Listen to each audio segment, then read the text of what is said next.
Hola niños, buenos días. La verdad es que es un agrado poder dirigirme a ustedes, aunque sea desde mi casita, saludarlos y esperar que todos estén muy bien junto a su familia. La idea de grabar estas clases es como para explicar la materia que están relacionadas con las primeras 3 guías que ustedes desarrollaron. Entonces vamos a iniciar eh, con el nombre de la unidad, que era transformaciones de la materia, donde vimos algunas cosas en clase, muy poquito, porque creo que fueron solamente 2 clases, y luego continuar con lo que aparecía en las diferentes guías. Primero hablamos en clase de qué era la materia o qué es la materia. Algunos de ustedes me dijeron de que era todo, que era todo lo que tenía masa y volumen, y también agregar que es todo lo que ocupa un lugar en el espacio, ¿ya? Y que también tiene sus características. Hay una clasificación de la materia y esto está relacionado con el estado de agregación y también con su composición. Vamos a definir a qué corresponde cada una de las cosas que yo le nombré para que quedemos más claros. El estado de agregación se refiere a la forma de interacción que tienen las moléculas que componen la materia en cada uno de sus estados. Y esto corresponde a sólido, líquido y gaseoso, que ya nosotros lo vimos en quinto año, después en sexto, y ahora nuevamente en séptimo. ¿Cuáles son las propiedades o características? En el caso de los sólidos, tienen un volumen fijo, tienen una forma propia, no se pueden comprimir y no fluyen por sí mismos, ¿ya? Es decir, ellos siempre están muy unidos, por lo tanto, es difícil que tengan un movimiento dentro de donde se encuentran. En el caso de los líquidos, también tienen un volumen fijo, no tienen forma propia porque se adaptan al recipiente que los contiene, son poco compresibles y se difunden y que también pueden fluir por sí mismos. Tienen una interacción entre sus moléculas, pero van dejando algunos espacios entre una y otra. En el caso de los gases, ocupan todo el volumen del recipiente que los contiene. No tienen una forma fija porque, al igual que los líquidos, se adaptan al recipiente que los contiene. Ya son fáciles de comprimir y se difunden y tienden a mezclarse con otros gases.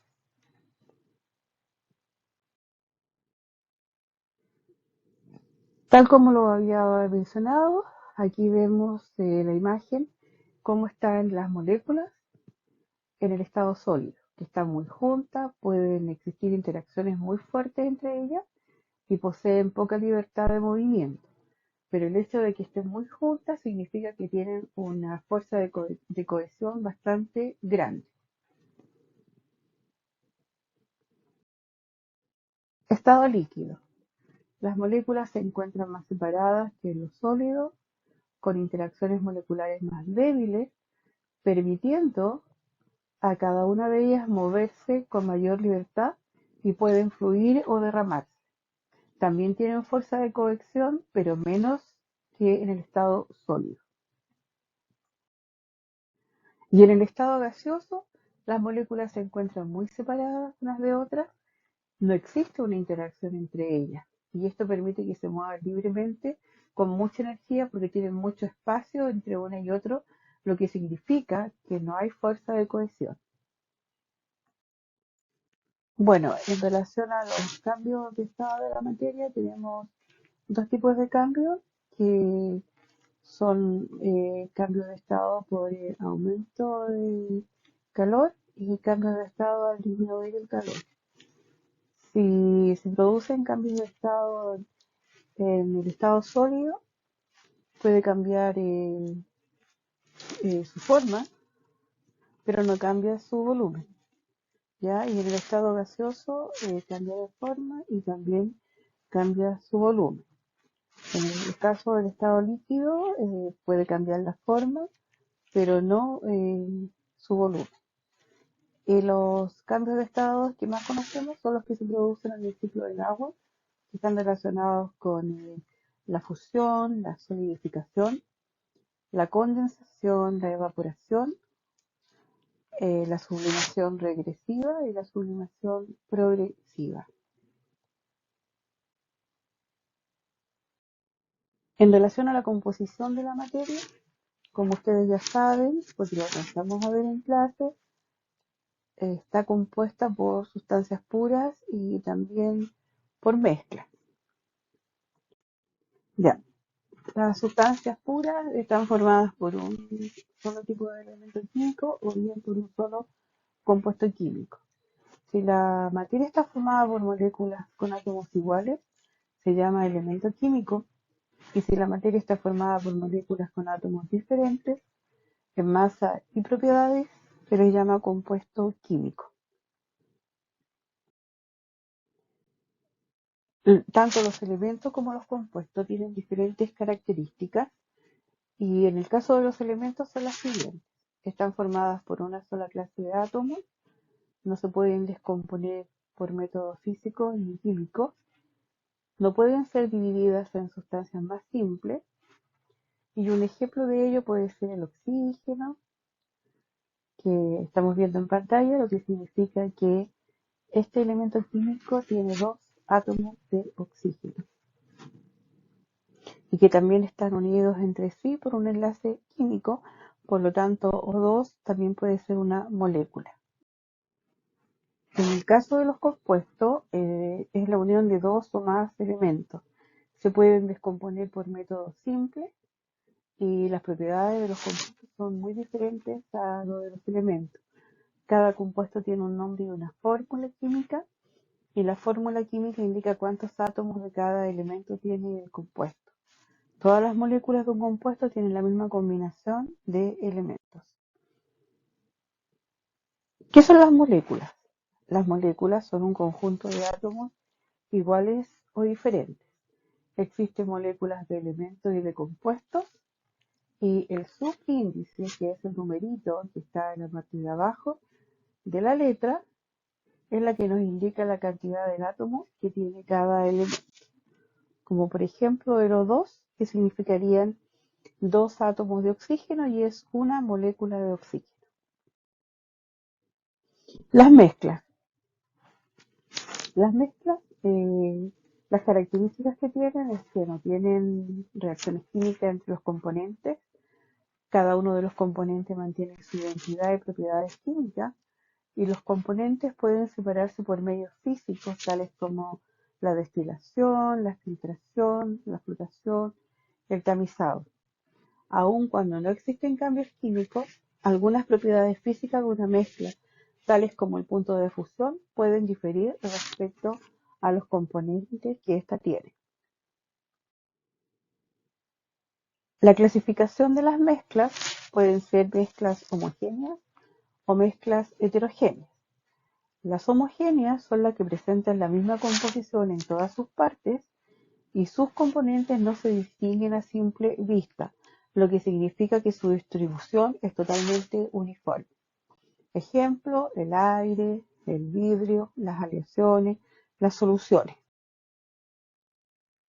La mezcla homogénea está formada por uno o más solutos, que es una sustancia disuelta, que está distribuida en un disolvente, que es una sustancia que produce la disolución. Este componente se encuentra siempre en mayor proporción y es el que determina el estado de agregación en el que se encuentra la disolución. Entonces, soluto más disolvente se forma una disolución. Las mezclas heterogéneas están formadas por dos o más sustancias puras, de modo que algunas de sus componentes se puedan distinguir a simple vista o por otros medios, como es el caso, por ejemplo, del jugo natural, el agua con aceite, un plato de cazuela, el granito, que es un tipo de suelo. Y las suspensiones también es una mezcla heterogénea, que está formada por un sólido en polvo o pequeñas partículas no solubles, que se llama fase dispersa, y que se dispersan en un medio que es la fase dispersante o el líquido. Las partículas de las suspensiones son visibles a nivel macroscópico.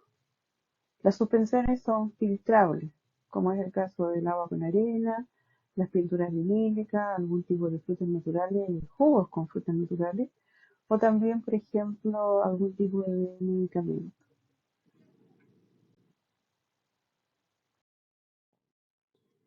¿Qué son los coloides? También es un tipo de sustancia heterogénea que tiene una dispersión de partículas de una sustancia en fase dispersa en un medio dispersor formado por otra sustancia. La fase dispersa y el medio dispersor pueden ser gases, líquidos o sólidos en una combinación de diferentes fases, ¿ya? Como por ejemplo un postre, un aerosol, la niebla, la espuma de la cerveza, etcétera. Métodos de separación de mezcla. Hace poco rato, en una diapositiva anterior, yo mencioné que existían los métodos de separación de mezcla y estos pueden ser de medio físico, que nos alteran las propiedades de los componentes, o también de medios químicos que cambian la naturaleza química, lo que significa que se podrían generar nuevas sustancias. Método físico. La filtración, que permite separar un sólido de un líquido. Se utiliza un filtro que puede ser papel, tela, arena o piedras que retiene las partículas sólidas de la mezcla, que sean de mayor tamaño y que el poro del filtro deja pasar en el estado líquido. En la imagen estamos viendo la cantidad de partículas sólidas y las partículas líquidas. Y al momento de filtrarse solamente están pasando las partículas líquidas. Decantación es un método que permite separar un líquido de un sólido o dos líquidos no miscibles, es decir, dos líquidos que no se mezclan, como puede ser el caso del agua y el aceite, que presentan diferente densidad. En ambos casos se debe dejar la mezcla en reposo para que sus componentes se separen en dos fases. De esta forma se puede colectar en diferentes recipientes como lo estamos viendo en la imagen. La evaporación consiste en separar componentes mediante evaporación cuando solo un componente es de interés. Se puede hacer por calentamiento o presión reducida. Es decir, en el caso, por ejemplo, del agua, si nosotros la hacemos hervir, obviamente vamos a tener ahí la sustancia que va a estar en evaporación, que sería el agua. La destilación. Esta técnica se utiliza para separar dos o más líquidos visibles, que significa que se pueden disolver entre sí y que tienen diferentes puntos de ebullición, o para separar también sólidos con líquidos. El punto de ebullición es la temperatura en que la presión del vapor de un líquido iguala a la presión atmosférica. También tenemos diferentes tipos de destilación, como la fraccionada y simple, que también se puede utilizar en las industrias. Tamizado. Este es uno de los más fáciles que se emplea en la separación de mezclas formadas por sólidos de diferentes tamaños mediante un tamiz o colador, que también nosotros le llamamos cuando lo utilizamos en la cocina. Ya se puede utilizar en jardinería, agricultura, minería y separación de materiales de construcción como es el ripio, la gravilla o la arena. Bueno, y a modo de síntesis de toda esta parte de la materia, podemos completar el siguiente cuadro, donde nos dice: materia puede presentarse como sustancias puras y mezclas, que pueden ser sustancias puras, elementos y compuestos, las mezclas que pueden ser homogéneas y heterogéneas, en el caso de las homogéneas que pueden ser disoluciones y en el caso de las heterogéneas que pueden ser soluciones o suspensiones y coloides. Bueno chicos, espero que esto les haya quedado mucho más claro de lo que aparece en la guía. Y ahora nos corresponde ver todo lo que está relacionado con los cambios físicos y cambios químicos, como también reacciones químicas que se producen en la materia. Bueno, ahora nos corresponde ver los tipos de cambios que se producen en la materia Y tal como lo mencioné, existen cambios físicos y cambios químicos. Y también existen las reacciones químicas que se pueden producir en el medio ambiente o en algún tipo de trabajo en la minería. Los cambios físicos son transformaciones que alteran solo el aspecto de la materia, pero no su composición, es decir, no se producen variaciones en la naturaleza de las partículas que los forman. ¿Ya? ¿Qué significa eso? De que cualquier cambio físico se produce solamente un cambio de estado o de forma, como por ejemplo todos los cambios que se producen en el ciclo del agua, que también lo vimos hace poco rato en una diapositiva. Un cambio físico también es de tipo reversible, lo que significa que este tipo de cambio puede volver a su estado inicial y que al producirse el tipo de cambio no produce alguna deformación en el objeto o en lo que se está produciendo el cambio físico. Como por ejemplo, si nosotros utilizamos el agua, la podemos hacer hervir, o yo les mencionaba el ciclo del agua, que también se produce evaporación, se produce una fusión, una solidificación. Y, y la materia en sí no presenta algún problema.